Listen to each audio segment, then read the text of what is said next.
और योगी आदित्यनाथ दिल्ली पहुंच गए हैं। वो थोड़ी ही देर में बीजेपी के राष्ट्रीय अध्यक्ष जेपी नड्डा से मुलाकात कर सकते हैं, लेकिन उससे पहले अमित शाह ने जेपी नड्डा से उनके आवास पर मुलाकात की।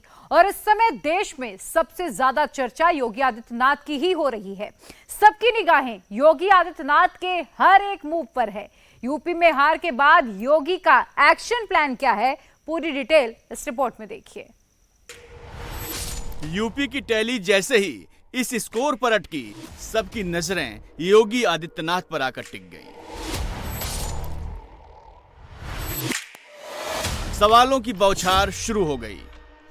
देश के सीएम नंबर 1 अपने ही राज्य में बीजेपी की जमीन क्यों नहीं बचा पाए? यूपी में बीजेपी की दुर्गति का जिम्मेदार कौन है? खराब कैंडिडेट सिलेक्शन से हारे या भीतर घास से? चाहे मैं चुनाव लड़ूं ना लड़ूं, मैंने जो फतेहपुर से संबंध बनाया वो संबंध हमेशा रहेंगे।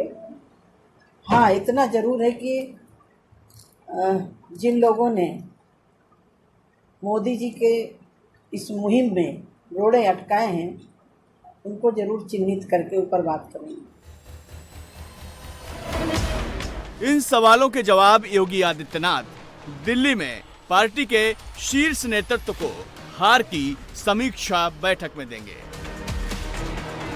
लेकिन लीडर कौन होता है जो हार से विचलित हुए बिना आगे की जीत का मार्ग प्रशस्त करने में जुट जाए?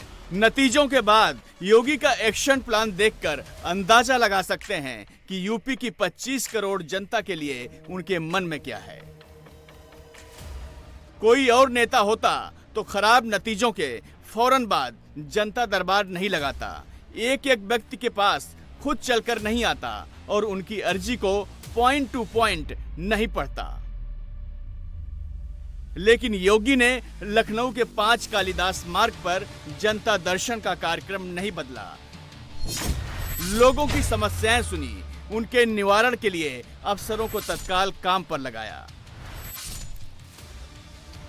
योगी इसीलिए देश के नंबर 1 सीएम हैं। यूपी में हार जीत के कई फैक्टर सामने आए हैं। उनमें बेरोजगारी, पेपर लीक, महंगाई और किसानों की नाराजगी जैसी बातें उभर कर सामने आ रही हैं। योगी ने तत्काल इन मुद्दों के समाधान की दिशा में युद्ध गति से काम शुरू कर दिया है। चुनाव नतीजों के बाद अफसरों के साथ समीक्षा बैठक में योगी ने पूरा एक्शन प्लान अफसरों को बता दिया है और चेता दिया है कि लापरवाही बर्दाश्त नहीं की जाएगी।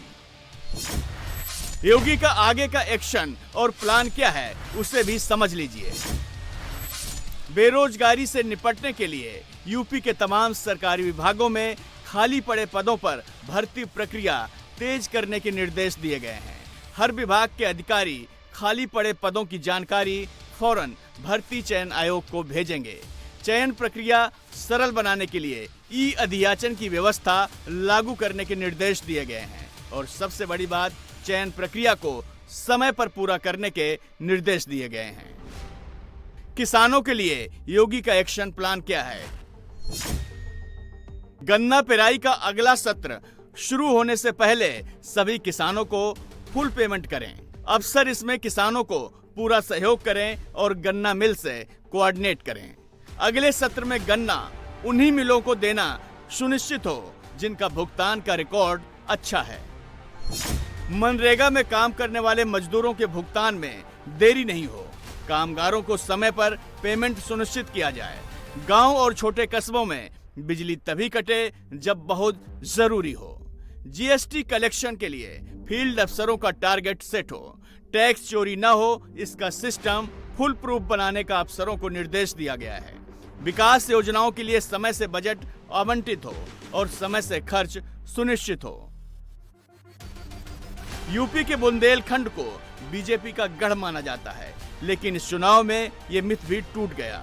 बुंदेलखंड और उससे सटी बांदा, जालौन, हमीरपुर और फतेहपुर में बीजेपी की हार हुई।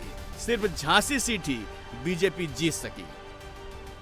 लिहाजा योगी आदित्यनाथ ने बुंदेलखंड और विंध्य क्षेत्र पर फोकस बढ़ा दिया है। यहाँ सूखा बड़ी समस्या है, लिहाजा मेगा पेयजल योजना को जल्द पूरा करने का निर्देश योगी सरकार ने दिया है। इसके तहत झांसी, ललितपुर, हमीरपुर, जालौन, बांदा, चित्रकूट, मिर्जापुर, सोनभद्र सहित पूरे बिंद बुंदेलखंड में जल जीवन मिशन का आखिरी चरण जल्द पूरा किया जाएगा।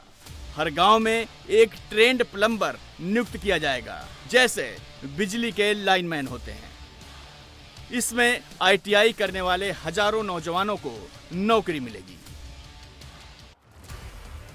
योगी यूपी के नौजवानों, किसानों, मजदूरों, व्यापारियों सबके लिए योजनाएं बना रहे हैं, लेकिन विपक्ष लोकसभा नतीजों के बाद अलग ही नैरेटिव चला रहा है।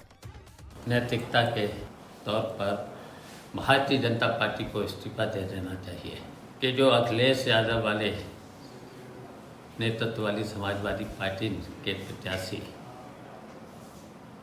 अगर विधानसभा बार अगर देख लिया जाए तो इतने प्रत्याशी जीते हैं कि आज अगर चुनाव हो जाए तो सरकार समाजवादी पार्टी के उत्तर प्रदेश में बनेगी। बिल्कुल उत्तर प्रदेश में, और अखिलेश यादव वाली समाजवादी पार्टी को समर्थन दिया है। उसी के बड़बोलेपन में जो बयानबाजी की है उसकी वजह से इस हालत में आ गई। विपक्ष योगी को हटाने का स्कोप ढूंढ रहा है, लेकिन मोदी को योगी पर पूरा भरोसा है। चुनाव में हार जीत तो चलती रहती है। योगी और मोदी ने यूपी के विकास की जो कहानी मिलकर लिखी है, उसमें योगी अब भी बहुत उपयोगी हैं। इसकी वजह वो 4 फैक्टर हैं जो योगी के पक्ष में जाते हैं। पहला फैक्टर, मोदी का भरोसा कायम है। दूसरा, यूपी का लॉ एंड ऑर्डर। तीसरा फैक्टर, सरकार का योगी मॉडल। चौथा फैक्टर, यूपी में योगी बेहद पॉपुलर हैं। लिहाजा योगी को हटाने का विपक्ष का मंसूबा पूरा नहीं होगा।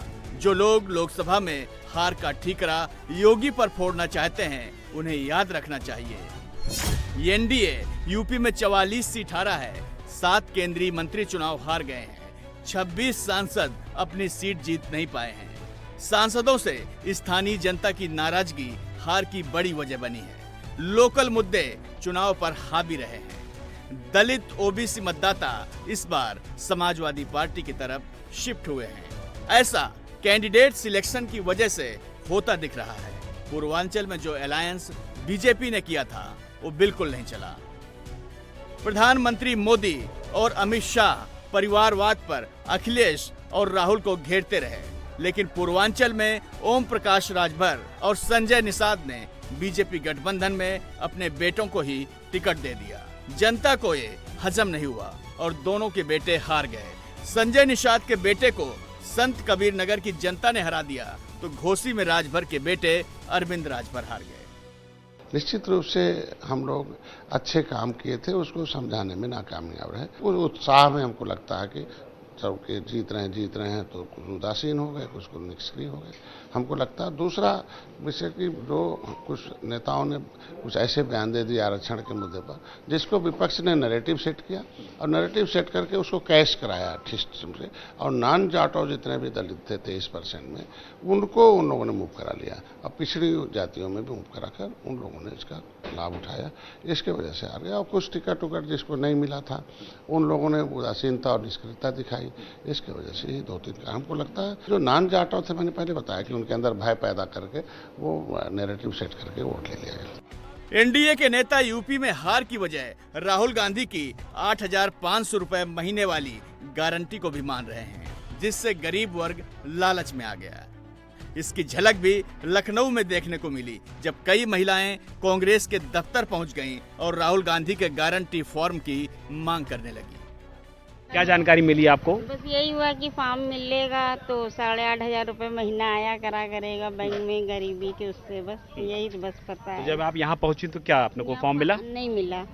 किसी को फॉर्म मिला यहाँ पर? बहुत से लोग को मिला, बहुत पब्लिक लेके गई, बस हम ही लोग रह गए थे। हमारे मोहल्ले के 6-7 लोग, जब भी हम लोग के चलो हम लोग भी चले लेने के। तो राहुल गांधी या कांग्रेस की सरकार बन रही है इस समय? अब ये नहीं पता भैया, सुना है कि है। अब ये तो ऊपर वाले की मर्जी है कि बनेगी कि नहीं बनेगी। गारंटी कार्ड आप लोग को मिला फिलहाल कि नहीं? फॉर्म नहीं मिला। कांग्रेस ऑफिस में गई तो किसी ने कुछ जानकारी आप लोग को नहीं दी? कुछ नहीं, बस यही हुआ कि कागज बढ़ते गए, सब यही बात कहते रहे कि ऐसा होगा वैसा होगा। हम लोग का ही नसीब फूटा है। लिहाजा आगे राहुल और अखिलेश के लिए ऐसे मतदाताओं को संभालना आसान नहीं होगा।